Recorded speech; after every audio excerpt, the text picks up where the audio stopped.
มื้ออื่นเพิ่นก็สิพากันไปจาริกเที่ยวป่าหรือพวกเขาเข้าใจว่าธุดงค์นั่นแหละอีก5 องค์ไปทางภาคเหนือ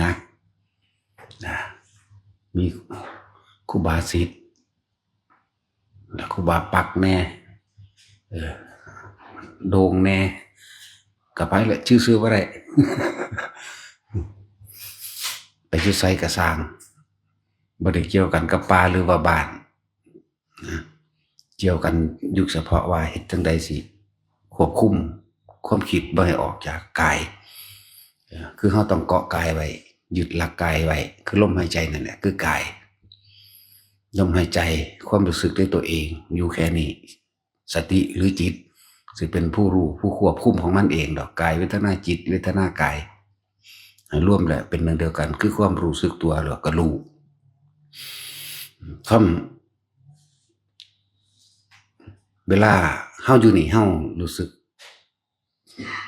ตายใจสบายใจโล่งโปร่งคือบ่มีอิหยังเกิดบ่กระทบกระทั่ง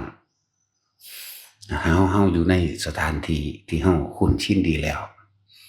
จะเฮ็ดจังใดวะนี่เวลาเฮาออกไปนอกสถานที่ความที่ควบคุมหรือสิทำความรู้สึกเหมือนกันกับว่าอยู่นี่แหละเหมือนกันกับอยู่นี่ตายใจกับอยู่นี่นะแม้นสิไปต่างสถานที่ต่างถิ่นต่างตาต่างกันได้ยินได้ฟังต่างอากาศต่างอาหารจังซี่แต่เฮาวางจิตเป็นกลางได้กลางนี่ก็ต้องอาศัยลมนั่นแหละกลางนี่ก็ต้องอาศัยความรู้สึกในกายตัวเองนั่นแหละมันก็สิบ่มีความต่างในสถานที่ว่าแห่งนี้หรือแห่งอื่นนะจะเชื่อความเห็นตัวเองแม้นว่ามีหยังเกิดขึ้นก็ตามข้อสำคัญคืออย่าเชื่อความคิดตัวเองอย่าแสดงความเห็นใดๆทั้งสิ้นในการสรุปผิดถูกดีหรือร้ายอันนี้เป็นเรื่องภายในเข้ามาอีกนะจะเรื่องภายนอกการสื่อสารพูดคุยกันก็เป็นธรรมดาแต่ว่าถ้าเรื่องภายในสิเป็นเรื่องที่ละเอียดเข้ามาคือเรื่องจิตเรื่องของความคิดและก็เรื่องของต่างๆนานาสิปรากฏขึ้นในระหว่างทำการเฮาภาวนาอยู่ผู้มีอุปนิสัยในการได้ยินได้เห็นสิ่งลึกลับนะเวลาจิตมันเข้าสู่ความละเอียดคำว่าละเอียดนี่แค่ขั้นต้นขั้น2ขั้น3นี่ก็หูเห็นได้แล้วล่ะนิมิตนะก็เกิดได้หลายอย่างนะเทวตานิมิตเขาอาจจะปรากฏขึ้นเห็นหรือสื่อสารทดสอบทดลองจิตใจก็มีเรียกว่าเทวตานิมิต ส่วนสุบินนิมิตนั่นนะมันนั่งรับฝันสิครับบ่ต้องไปสนใจอย่าออกความคิดเห็นใดๆทั้งสิ้นอย่านำเขามาปรุงแต่งต่อ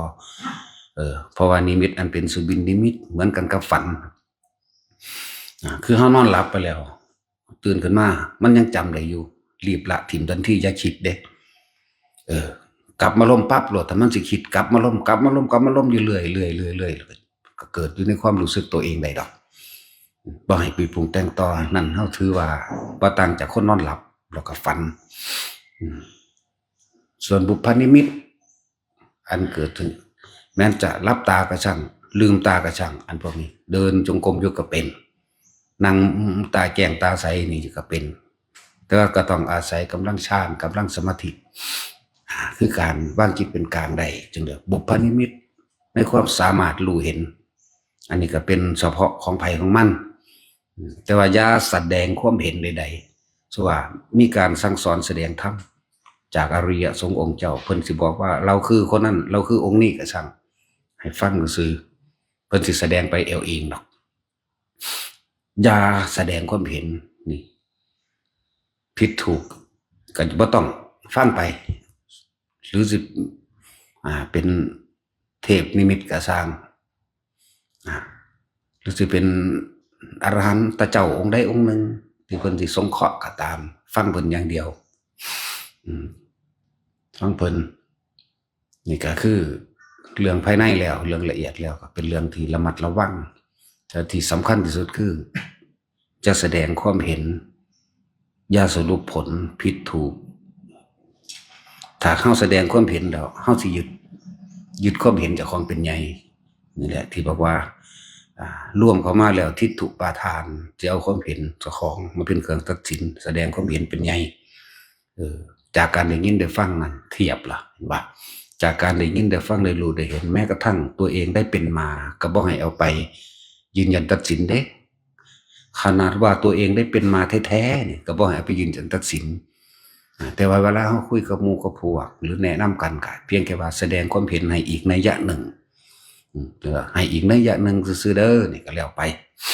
บ่ให้เขาไปยึดต้องอย่างนี้เท่านั้นอย่างอื่นไม่จริงบ่ให้ว่านั่นแหละมันจะเป็นความยินดีเป็นความพอใจในรูปในรสในกลิ่นในเสียงนั่นแหละคือต้องร่วมเบิดอยู่แล้วพวกนั้นยึดอันหนึ่งก็ต้องถูกต้องอันหนึ่งความพอใจนั่นเองนั่นแหละอัตตวัตถุปทานเมื่อมีอารมณ์ความรู้สึกเกิดขึ้นนั่นแหละตัวตนได้เกิดพบได้เกิดอันนั้นดีขอควรระวังบัดนี้ผู้บ่มีเทวตานิมิตหรือบุพนิมิตอันเกิดจากกำลังจิตแห่งตนก็ตามแต่ว่าก็มีนิมิตแห่งความคิดจิตในจิตความคิดในความคิดมันจะเกิดขึ้นของมันเองอันนี้ทุกคนมีทุกคนเลยอยู่ซื่อๆก็คิดขึ้นเรื่องนั้นเรื่องนี้ไปถ้ารู้ท่านความคิดปุ๊บกลับมาลมเลยตัดออกเป็นธรรมดาก็ต้องเผลอไปซะก่อนที่แรกก็ดีความคิดแล้วเขาจิตปรุงแต่งความคิดต่อนั่นแหละถึงว่าให้มีคำอันหนึ่งว่าหลวงพ่อว่าบ่ให้ปรุงแต่งต่อความคิดที่มันผุดมันมี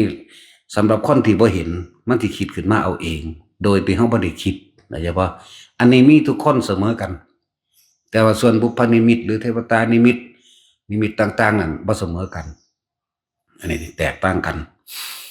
ส่วนความคิดที่พุดขึ้นมาเองเสมอกันเบิดเพราะทุกคนก็อาศัยความคิดจิตนี่แหละพาเกิดพาตายในโลภโกรธหลงในยึดมั่นถือมั่นนี่เองมีทอกันสิ่งเหล่านี้แต่เหตุจังใดเฮาสิบ่ต่อทอนำเลี้ยงมันไปเฮาสิบ่ทอดสะพานมันไปก็เลยต้องอาศัยลมหายใจนี่แหละที่เน้นย้ำอยู่เสมอเฮาต้องสร้างเหตุเฮาต้องทำต้นเหตุให้มันดีส่วนผลมันสิเป็นเองจะไปคิดเอาผลมัน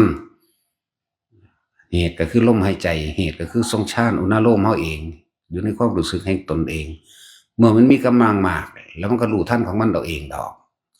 เฮาก็จะเป็นผู้รู้ในตัวเฮาเองนั่นแหละนี่เป็นเรื่องละเอียดเข้ามาอีกเรื่องภายในแล้ว พวกนิมิตได้หลายกะละยากอยู่เด้เพราะส่วนมากอยากเข้าไปเชื่อจะเข้าไปเชื่อแล้วก็เมื่อมีความเชื่อแล้วก็มีความเห็นปรุงแต่งว่าเป็นจริงเป็นจังแนวนั้นแนวนี้คือให้เข้าใจถ้าคนเห็นความถูกอันชีวิตเจ้าของผ่านมาแล้วนี่แม่นสิมีนิมิตว่าอดีตชาติเคยเป็นนั่นเคยเป็นนี่ต่อไปสิเฮ็ดจังซั่นจังซี่สิเป็นแบบนั้นละทิ่มทันทีเลยให้เฮ็ดเรียกว่าให้ทำวันนี้ให้ดีที่สุดเหมือนเฮาจะมีชีวิตอยู่เพียงแค่วันนี้หรือขณะนี้อย่าปรุงแต่งต่อได้ว่าเจ้าของเป็นนั่นเป็นนี่อันนั้นอันนี้นี่แหละจึงบอกว่าจะไปสำคัญมั่นหมายว่าตัวเองเป็นอะไรได้อะไรรู้อะไรหยุดทันทีหยุดสร้างกำลังโดยลมสร้างกำลังโดยการอยู่ในความรู้สึกตัวพวกนี้สิหลงไปตั้งนานเด้เฮ็ดให้เหมือนกับว่าเฮานั้นมีชีวิตเพียงแค่ขณะนี้เท่านั้นนี่คือตัวเตือนสติแล้วเวลามันประสบการณ์จริงขึ้นมามันเกิดปุ๊บมันรีบเข้าร่มรถรู้ลมรู้ความรู้สึกในกายอุณโลมนี่แหละอย่างนี้ออกจากฐานที่ตั้งแห่งจิตฐานคือความรู้สึกโตนั่นแหละเลื่อนแห่งธรรมก็ว่าเลื่อนแห่งจิตก็ว่าเลื่อนแห่งความรู้สึกในกายก็ว่ากายเวทนาจิตจิตเวทนากายอย่างนี้ออกจากกายหนีคือคิดนั่นแหละจะคิดหนีให้คิดอยู่ในกายมีลมมั่งมีความรู้สึกในกายอันเป็นอาการปิติปราโมทย์มั่งนั่นแหละชาภคุโรภิกขุนี่เพิ่นว่าให้พวกเฮาเพ่งอยู่ในอารมณ์ที่เป็นหนึ่งเพ่งอยู่ในอารมณ์ที่เป็นหนึ่งหรือความรู้สึกที่เป็นหนึ่งชาภิกขุโรภิกขุนี่เพิ่นก็เตือนภิกษุของเพิ่นเวลาพวกเธอทั้งหลายไปอยู่ป่าไปอยู่เรือนว่างนี่ก็ว่าไป ให้พวกเขานั้นจงทำจิตให้ตั้งมั่นอยู่ในอารมณ์ที่เป็นหนึ่งจิตที่เป็นหนึ่งก็คือนี่เว้าแปลตามความรู้สึกออกมาแต่ทุกคนอยู่ในความรู้สึกแห่งกายความรู้สึกโดยลมความรู้สึกโดยอุณาโลมหรือเอาอาการปิตินั่นแหละที่มันเกิดในระหว่างกายตรงใดตรงหนึ่งเกิดหน้าอกก็มีความรู้สึกอิ่มเบิกบานแช่มชื่นอย่าหนีออกจากมันแม้นอะไรจะเกิดขึ้นจะผ่านเข้ามามือจะปรากฏขึ้นนั่นแหละจึงว่าให้เพ่งอยู่ในตรงนี้ให้เฮ็ดเหมือนกับว่าเฮามีชีวิตอยู่ในเพียงขณะนี้ขณะหายใจเข้ากับขณะหายใจออกทีนึงนี่มีชีวิตอยู่แค่นี้บ่ต้องไปว่าเป็นนั่นเป็นนี่พวกประเภทว่าหลงผิดหลงมานานคือเฮาหูเขาเห็นมานี่เข้าใจว่าตัวเองปรารถนาพุทธภูมิโพธิญาณเข้าใจว่าตัวเองเนิ่นช้าความคิดหลอกเบิดแต่ก็ทำพิธีการล่าพุทธภูมิมั่งล่าโพธิญาณมั่งนั่นนี่สร้างนั่นสร้างนี่เพื่อนั่นเพื่อนี่ถอนอธิษฐานนั่นนี่มั่งที่จริงนั่นน่ะถูกหลอกนะมันที่เป็นยังกับช่างมั่นตีแต่ว่าเราทำวันนี้ขณะนี้วินาทีนี้ให้ดีที่สุดอยู่เพียงกับลมหายใจอย่าไปปรุงแต่งนึกต่อทำตามมันนะบางคนก็ว่าศิลาสาวกภูมิบางคนก็ว่าศิลาพุทธภูมิยังไม่จำเป็นดอกอยู่แค่ในลมหายใจใดมันก็ล่าแล้วนั่นเป็นคำคิดนึกปรุงแต่งบางที่ก็เชื่อผู้อื่นมั่งบางที่ก็เชื่อความคิดเห็นตัวเองมั่งเฮาถูกความคิดนี่หลอกมานานเนาะเด้ความคิดของเฮาเองได้หลอกเฮามานาน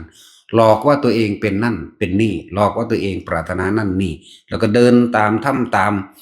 บางคนบ่ฟังความไผนะคิดว่าตัวเองมีภูมิใหญ่กว่าเขาภูมิได้ก็ช่างมันถ้าว่าสามารถหยุดความคิดตัดออกจากความคิดได้แค่นั้นแหละก็ถูกหลอกไปเกิดใหม่เวียนไปเวียนมาอยู่เพราะสำนักเฮาต้องเรียกว่าติดสัญญาเก่าๆที่มันคิดขึ้นมาเองนะนี่แหละจึงบอกว่าแต่ละคนความคิดที่พุทธขึ้นมาเอาเองนะมีสุคนเสมอกันโดยบ่ต้องไปเบิ่งบุพนิมิตต่างๆมันเกิดจากสมาธิ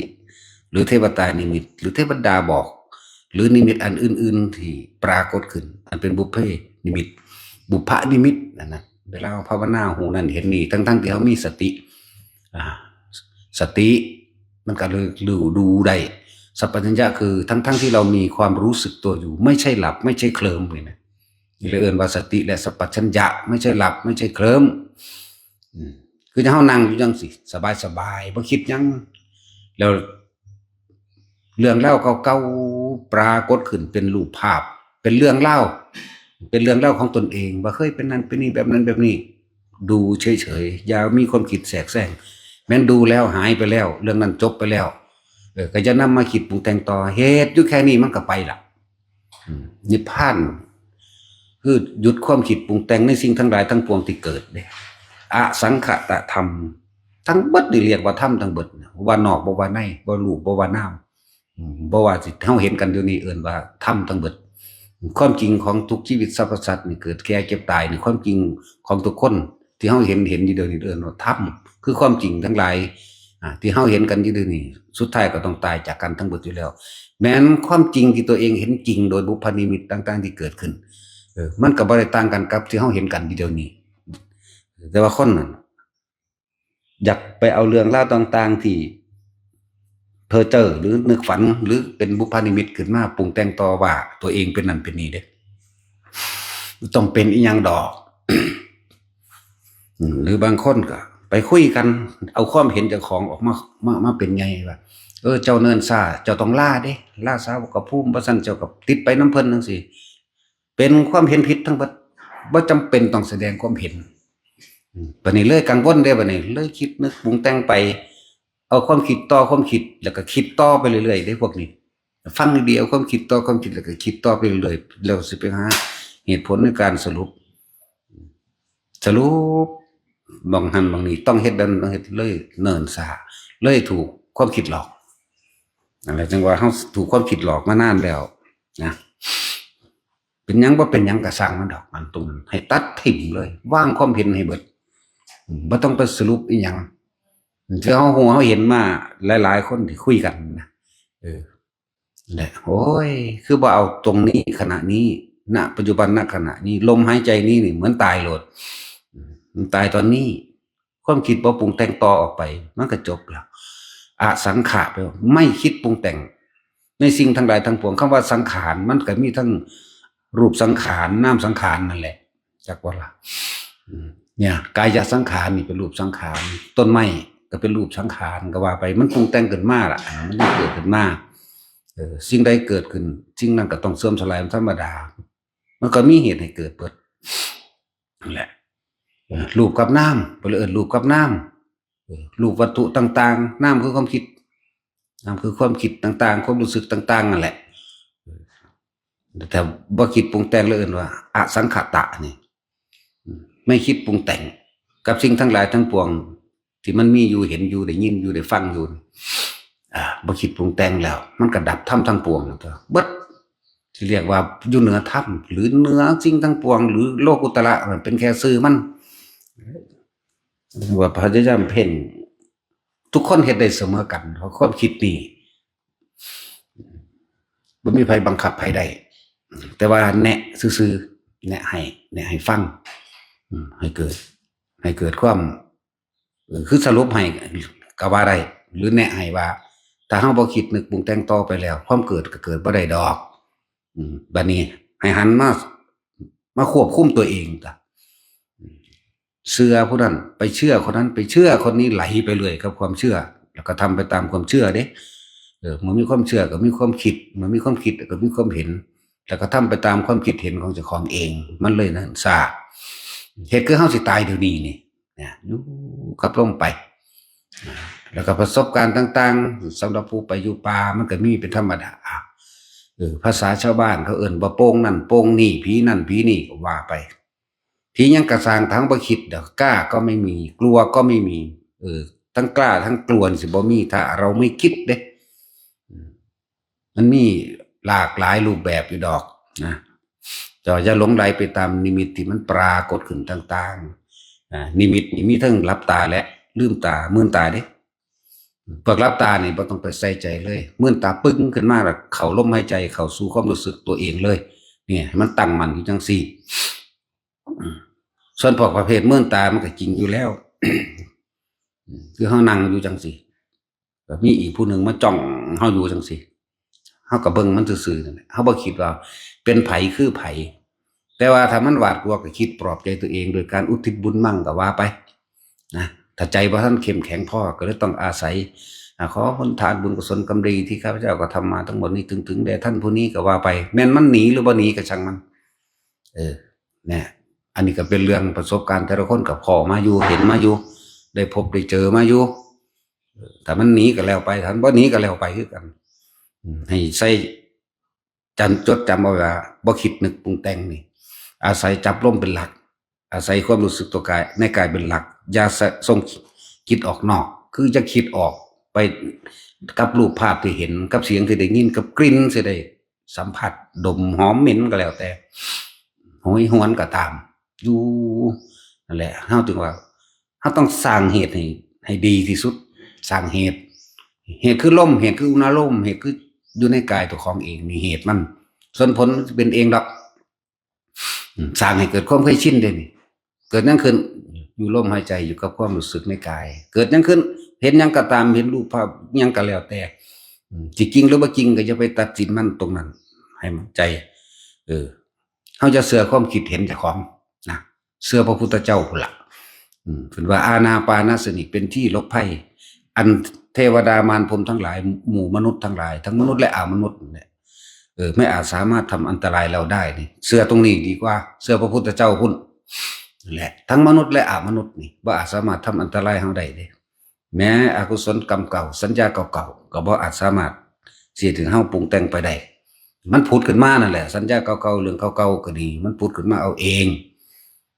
แต่เฮาก็นิ่งแน่อยู่ในลมหายใจเฮาอยู่ในความรู้สึกกายเฮาแม้นสิ่งนั้นสิปรากฏรูปภาพน่ารักก็ช่างน่าเกลียดน่ากลัวก็ช่างมันรู้อยู่ในสัญญาอยู่ดอกแต่ว่าอย่าไปปรุงแต่งต่อซื่อๆน่าเกลียดก็รู้นะต ตามที่หูเห็นมามันนับบ่ได้แล้วล่ะเรื่องประเภทเป็นตะยานก็ดีหรือดีก็ดีสวยงามก็มีน่าเกลียดน่ากลัวสยดสยองเยอะแยะที่เขาจิตถอดดับออกมาฟันเฮาจังสิมันก็ต่อหน้าต่อตาบ่ได้รับตาดิจากคนผู้นั้นยางมาแตะใสผู้ปักไงมาฮอดก็เอาดาบมาฟันเพราะว่าลงโลดนะแต่ก็เบิ่งซื่อนี่แหละที่ว่า อันนี้เว้าให้ฟังเด้นี่มันอาจจะบ่เกิดเหมือนกันหรือเกิดคนผู้ใหญ่ๆมันเห็นแต่ท่อนกายขึ้นมาเห็นแต่เครื่องกายนี่เริ่มจากแอวขึ้นมานี่